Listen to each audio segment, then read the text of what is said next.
بسم اللہ الرحمن الرحیم۔ السلام علیکم dear educators, on line classes میں خوش آمدید۔ جماعت پنجم مضمون اردو لے کر معلمہ مزدلفہ اعظم حاضر ہے۔ آج ہم کریں گے خاموش محسن کی پڑھائی، ساتھ میں آپ کو کرواؤں گی اس کی جملہ سازی۔ تو شروع کرتے ہیں آج کا کام۔ خاموش محسن۔ اللہ دینو ایک یتیم لڑکا تھا۔ ابھی وہ بہت چھوٹا تھا کہ اس کے والدین انتقال کر گئے فوت ہو گئے۔ بس اس کی ایک بوڑھی نانی تھی جس نے اسے پالا پوسا تھا، پرورش کی تھی، مگر اب نانی بھی بہت بیمار رہنے لگی تھی۔ اللہ دینو دریا کے کنارے ایک چھوٹی سی بستی میں رہتا تھا جس میں کل 15-20 گھر تھے۔ سب غریب مچھیرے تھے اور دریا سے مچھلیاں پکڑ کر اپنی گزر بسر کرتے تھے۔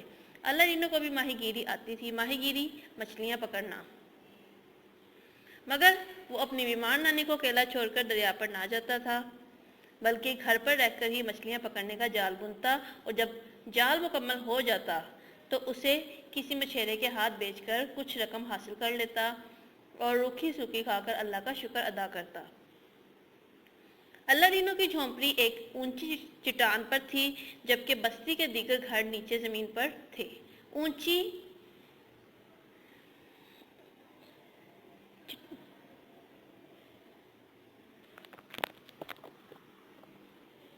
چٹان پر بہت جگہ تھی جہاں وہ آرام سے زمین پر جال بچھا سکتا تھا اور اپنا کام آسانی سے کر سکتا تھا۔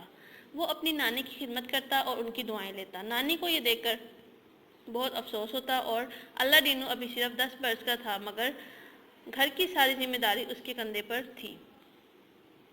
اور افسوسناک بات یہ تھی کہ اللہ دینو پیدائشی طور پر بولنے کی صلاحیت سے محروم تھا۔ وہ صرف اشاروں کنایوں سے اپنی بات سمجھا سکتا تھا اور بس۔ یہی سوچ کر نانی دن بدن کمزور اور بیمار ہوتی جا رہی تھی۔ اللہ دینو ان کی خدمت میں کوئی کسر باقی اٹھا نہ رکھتا۔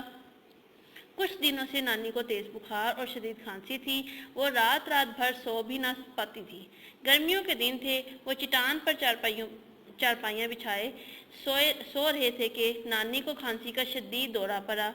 اللہ دینو نے سرائی سے پانی انڈیلا کہ نانی کو پلا سکے۔ اچانک اس کی نظر دریا پر پڑی جس کی موجیں خوفناک حد تک بکھری ہوئی تھی۔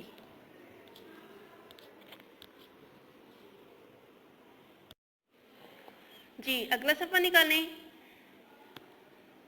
چاندنی رات میں دریا کی بے رحم موجوں کو آسانی سے دیکھا جا سکتا تھا۔ لگتا تھا کہ کچھ ہی دیر میں یہ موجیں سیلاب کی شکل اختیار کر لیں گی اور بستی تک پہنچ جائیں گی۔ یہ سوچ کر وہ کانپ اٹھا کہ بستی والے اس بات سے بے خبر تھے۔ زیادہ تر لوگ بے خبر سو رہے تھے اور جو جاگ رہے تھے انہیں بھی اس بات کا علم نہ تھا کہ چند لمحوں کے بعد سیلابی ریلا ان کی کچی بستی کو بہا لے جائے گا۔ ادھر نانی کھانس کر بے ہوش ہو چکی تھی اور بیچارہ اللہ دینو تو بولنے کی صلاحیت سے ہی محروم تھا۔ وہ بے حد پریشان تھا کہ اب کرے تو کیا کرے، بستی کے لوگوں کی کیسے جان بچائے، کیونکہ سیلاب کا پانی تیزی سے بستی کی طرف بڑھ رہا تھا۔ اس کی سمجھ میں کچھ نہیں آ رہا تھا۔ اس نے دل ہی دل میں اللہ تعالیٰ سے دعا کی، اے اللہ میری مدد فرما۔ ابھی وہ دعا کر ہی رہا تھا کہ اچانک اس کے ذہن میں ایک خیال آیا۔ اس نے جلدی مٹی کا تیل اپنی جھونپڑی پر چھڑکا اور آگ لگا دی۔ گھاس پھوس کی بنی جھونپڑی پل بھر میں تیزی سے جلنے لگی اور آگ کے شعلے بلند ہونے لگے۔ بستی کے لوگوں نے جب آگ کے شعلے دیکھے تو وہ سب کے سب اللہ دینو کی مدد کو پہنچ گئے۔ شور سن کر سوتے ہوئے لوگ بھی جاگ گئے، وہ بھی آگ بجھانے چٹان پر پہنچ گئے۔ اللہ دینو نے انہیں دیکھا تو دریا کی سمت اشارہ کیا جس کی سیلابی موجیں اب بستی تک پہنچ چکی تھی۔ بستی والوں نے جلدی ضروری سامان چٹان تک پہنچایا اور اللہ کے کرم سے اونچی چٹان پر ہونے کی وجہ سے بستی کے سارے لوگ سیلاب سے محفوظ رہے۔ سب لوگ اللہ تعالیٰ کا شکر ادا کر رہے تھے اور ساتھ ہی اپنے اس خاموش محسن کا بھی شکر گزار تھے جس نے اپنی عقل مندی سے ان سب کی جانیں بچا لی۔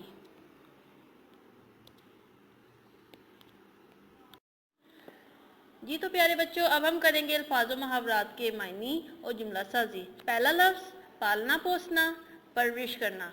اس کا جملہ، اللہ دینو کو بیمار نانی نے پالا پوسا۔ دوسرا، گزر بسر کرنا، معنی گزارا کرنا. جملہ اللہ دن و دریا سے مچھلیاں پکڑ کر گزر بسر کرتا تھا. تیسرا ماہی گیری. معنی مچھلیاں پکڑنا. جملہ اللہ دن و دریا سے مچھلیاں پکڑ کر گزر بسر کرتا تھا. چوتھا کوئی کسر باقی نہ اٹھا رکھنا. معنی کسی کام میں کوئی غفلت اور کمی نہ چھوڑنا. جملہ اللہ دینو نے نانی کی خدمت میں کوئی کسر باقی نہ اٹھا رکھی. اگلا لفظ ہے سراہی. مٹی کا مٹکے نما برتن جس کی گردن لمبی ہوتی ہے. جملہ اللہ دینو نے سراہی سے پانی اڈیلا. اگلا لفظ ہے محسن. معنی احسان کرنے والا. میرے دوست کا نام محسن ہے. اگلا شکر گزار. شکر ادا کرنے والا. تمام لوگ خاموش محسن کے بہت شکر گزار تھے. جی تو پیارے بچوں، گھر کے لیے آپ کے لیے کیا کام ہے؟ تمام کروایا گیا کام آپ نے یاد کرنا ہے اور نوٹ بک پر لکھنا ہے. اگلے لیکچر تک کے لیے اللہ حافظ.